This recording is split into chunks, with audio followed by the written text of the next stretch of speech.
What's going on, everybody? C4 here. Welcome back to the channel, and today we're going to be finishing our mid-season-ish college football positional rankings 1.0 with our final position left up on the slate. These safeties, now if you're looking for the rest of the DBs, we already did the cornerback rankings a couple of days ago, and now that today is going to be our final positional rankings, probably Wednesday, I have penciled in as our first NFL mock draft. So we're doing the safeties. I was really close to just doing a top 5 video because I really feel like my top 3 are solid. Everything else beyond that's kind of a crapshoot. But I think generally speaking, it's good enough to do an early 10, like a top 10 ranking. We'll go right through them because I still have yet to do a lot of deep dives on these safeties. It's really hard right now to be honest with you because you don't have a lot of all 22 footage, and I haven't seen a lot of these safeties play actually in game time. And there's certainly safeties that actually made the top 10. Honestly, that's the reason why they made the top 10 over some of these honorable mentions. It's a long honorable mention list just because I've seen them play a lot of meaningful snaps this year versus some of the other guys, which I have yet to take a look at. So our honorable mentions before we jump in, we have Richie Grant from UCF, Tanner Muse from Clemson, Jalen Elliott, Notre Dame, Damar Hamlin from Pitt, and I have both Cal safeties, Jalen Hawkins and Ashton Davis. Those are probably the 2 top priorities for me to get a look in and really see how I feel about them as a prospect. But going into my top 10, at number 10, I have Joey Blount, 6'1", 190 from Virginia. Productive safety, well-rounded, big hitter, brings some immediate special teams ability. But the negatives is that he's very inconsistent, goes for the big hit versus a secure tackle a whole lot. Definitely needs to clean that up in his game if we are going to consider him, you know, a legitimate starting, potential fringe starting safety candidate as a rookie. But I do think he's going to make a final 53 as a special teamer value alone. But for right now, I have him coming in at number 10. Both Virginia games I've watched, he's been the best player on their defensive side. Going to DB safety, it's kind of a bit of both. Number 9, I have JUJU Hughes, 5'11", 180 pounds out of Fresno State. Great cover ability. He's a ball hawk, productive around the ball. 7 interceptions, 20 pass breakups over the last 2 years. He has safety nickel ability. That versatility is usually an added bonus to a lot of DCs. I saw it a lot again. We always relate to the Eagles. Avonte Maddox brings that versatility, as well as, you know, kind of Malcolm Jenkins. So teams like that, it is added value. But obviously with that frame at 5'11", 180, there's some size concerns for safety at the NFL, and he might be pigeonholed, might be best slated as a nickel defender versus a true safety. But hey, nickel corners are more valuable than ever in today's NFL, and depending on how well he tests at the combine, he actually could improve his draft stock if he is viewed upon as a pure nickel, and because, you know, the production is there for Fresno State. Going to safety number 8, I have Jordan Fuller, 6'2", 205 pounds out of Ohio State. He's your typical Ohio State athlete. I mean, obviously not going to be the same as the corners, but he should be one of the most athletic safeties in the class. He has good ball skills, has some pretty solid production here for Ohio State. Now, the negative is that 6'2", 205. You would think he can at least tackle with some form of consistency, but his tackling is definitely a letdown for his size. One of the weaker I don't want to say he shies away from tackling. In the 4 games, I think I've had noted here in my notes, you know, it wasn't bad. It's just, you know, he looks big. He looks the part of a traditional NFL safety. You see, you know, a lot of closing down speed, enough that he sometimes tries to gamble because he knows he can make it up if he gets beat deep. But when it comes to open field tackling, not really that great. But I assume it's something that you can work upon. Maybe you could view him as a higher ceiling prospect, more of a project. But still, Jordan Fuller brings some great athletic traits that will definitely get him drafted. I think probably early day 3, late day 2, somewhere in that range. Going to safety number 7, I have Brandon Jones, 6'1", 215 pounds out of Texas. Another great athlete. He's a strong tackler. In the 3 games I've watched this year from Texas, you know, it's Texas. Their defense is not great, but, you know, he's, from a tackling standpoint, he hasn't missed a whole lot of tackles. I think he's been fairly good from that standpoint. I think he's a high ceiling because of his tackling ability and his athletic upside. Now, because of high ceiling, that means he still is a work in progress, very inconsistent in coverage. A lot of times, you look at a big play going against the Texas defense, and you're like, where's Brandon Jones? What's Brandon Jones doing?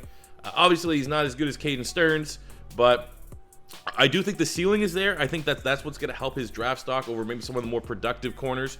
But he definitely needs to sort out the consistency in his coverage.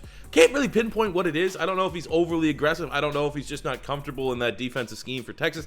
I don't really know what it is. But from a pure prospect standpoint, he does have a ceiling, which again should have him go probably in that day 3, early day 3 type range. Going to safety number 6, I have Richard LeCounte III.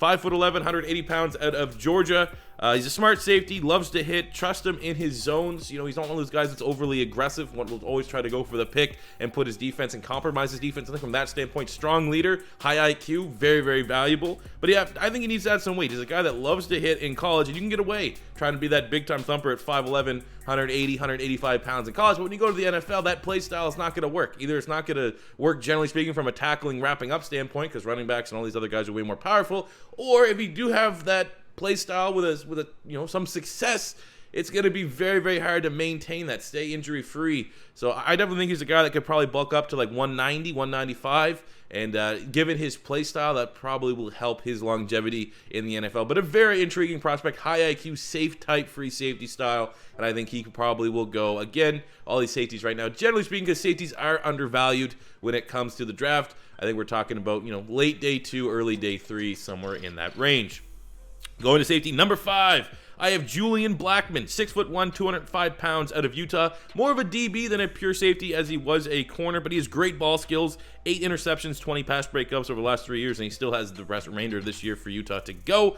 Cornerback experience, which is a positive because he brings that versatility, but he's not so much a nickel. He was an outside corner. He can play safety, so it's a little bit different than those smaller free safeties that like JUJU HUGHES we talked about at number 9. I think with Blackmon, you get even more versatility. Which is, I think that's really his true value. You can play a lot of positions, I think, fairly well at an NFL level. So he's a guy that you can just move all over that defense, especially if you get put in a pinch with in-game injuries. He's converted corner, so his tackling isn't great. And I noticed with the scouts, and I saw this in, what Utah game was I watching? I was definitely watching Washington one just recently. If you have him play back deep, it's a little bit worrisome. He's not as comfortable back there, especially when it's a running back, a powerful guy coming to the second level versus being able to rest on his laurels as a strong cover with that cornerback experience. So I do think that there is some level of, you got to understand he's a converted corner, especially if you're looking for a guy that can do it all and in the box type safety. That would just be poor drafting if you brought him in to do something like that. But if you can go to a defensive scheme that's always going to maximize his strengths and will kind of really hidden his tackling deficiencies, I think you got a very, very nice prospect. But again, man, like I said, from 5 pretty much all the way into my honorable mentions, there's still a lot of moving parts and a lot of moving pieces in Blackmon. Again, right now I think early day 3, late day 2, somewhere in that range. A really, really big logjam here for these day 2, day 3 prospects.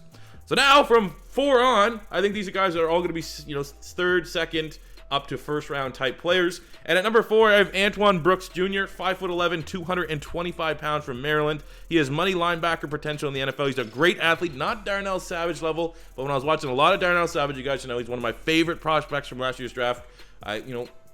Everyone, including myself, we just had him as like a 2nd, 3rd round pick. But I said he could slip up into the 1st round, somewhere in that territory. He went off at the combine, ended up going to get to, I don't know what pick it was, in the teens, to the Green Bay Packers, and he's been really, really good for the Green Bay Packers as a rookie. Brooks, when I was looking at a lot of the tape on Darnell Savage, he was flashing a lot, man. He is the more traditional thumper, where Savage was the cover guy, but I think he can cover running backs pretty well. You look at his 2018 cut-ups, there's not a whole lot of times that you see a running back just, it wasn't a whole lot of times he was attested because you just put Darnell Savage on that role, but he was there, man. He was solid. He was solid. Tight end's a little bit different because he's a little bit smaller. A big, tall tight end that's athletic will always kind of give him problems, but I think from the standpoint of being a money backer, everyone wants that. We have Isaiah Simmons, who we're talking as a 1st round pick. If you miss out on an Isaiah Simmons from Clemson, you really want that aspect of your defense. I think a guy like Antoine Brooks can be your guy. I think he's probably more so pigeonholed 3rd, 4th round, somewhere in that territory. But his coverage ability definitely needs a little bit of work. It's not a liability, but he is more of that money backer, a guy that can cover, but he's more so going to give you that sideline in the box ability. But I really do like him as a prospect. I think he could test very well at the combine, like Darnell Savage. Chew the draft boards a little bit, but right now we're going to keep him at 4. Going to safety number 3, we have Hamza Nasirildeen, 6'4", 215 pounds, out of Florida State. Clearly brings elite size, and he's a good athlete for his size. A lot of times you see guys big, long, rangy, 6'4", 215. They're an okay athlete. Probably get to move the linebacker, but I think he has enough athletic ability. He can play safety. He's a big hitter. Got a lot of forced fumbles this season for Florida State. Money backer potential, clearly. But from what I've watched, usually it's not a negative, but he has a lot of gang tackles. It's usually him with someone else making the tackle for Florida State. And I guess,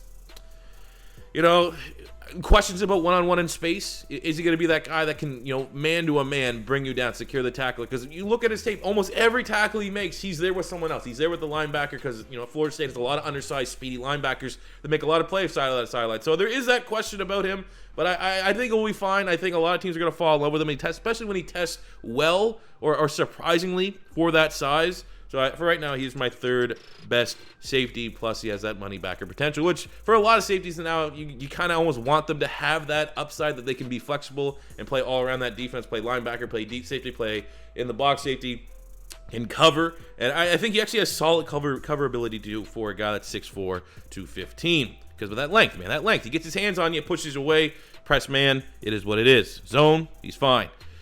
Then going to safety, number 2. These top 2, I don't think they're going to change. I think it's pretty much a lock. At number 2, we have XAVIER McKinney, 6'1", 200 pounds out of Alabama. Versatile DB, pretty much. It jumps off tape. It's an easy comparison to make. A lot of scouts are also making it. Think Minkah Fitzpatrick. He's pretty much that Minkah Fitzpatrick guy for Saban's defense. I think he will test very well at the combine as well. Good athlete. The negative is that he's more of a cover guy than a reliable tackler. So he's, you know, that free safety nickel type player. And his 2019 production has been average at best. Now, I haven't actually dived in a lot on Alabama. I usually wait to the end. But actually, I don't think I've ever watched, like, sat down and watched one Alabama game. That's how I like to scout. I've been clear with that. I'm not so much the guy that likes to watch, like, you know, 45 minutes of cut-ups every single day. I'd rather just straight up, like for right now, Alabama LSU this week, I'm going to be looking at XAVIER McKinney. Like, those are the kind of games that I get a true gauge or how I feel about a prospect. So jury's still here on XAVIER McKinney, but I do think he's the second best safety in this class and should go probably mid-second round, somewhere in that territory, depending on how well he tests athletically. It might be a little bit tough to get him going the first, but a very solid prospect for sure. And then finishing up with the number 1 safety, shouldn't be a surprise, Grant Delpit, 6'3", 205 pounds out of LSU. Elite prospect, top 10 talent in the draft. He can cover, he can hit, he's versatile. You get a guy that can play strong, free, nickel, outside, inside, everything that you can pretty much throw at him. He can do it at a great level. He's a near A-tier athlete. I'm not going to say he's going to dominate the combine, but he is a great athlete. And really, for the negatives, I'm not. I'm sure if you try to nitpick, you could find something for me. I'm not really going to overanalyze it right now. He is the top safety. Should go, you know, they're on top 15 in the draft, somewhere in that territory. So there you go, guys. Those are my safety rankings, my final rankings for, you know, the midway point of the college football season. And next up is our full 32-team NFL mock draft. They'll be coming in a couple of days. So I hope you guys do stay tuned for that. So if you enjoyed this video, think you've learned something, found out some good information about new prospects, don't forget to hit that like button. Subscribe if it's your first time stopping by. And until next time, it's C4 saying peace out.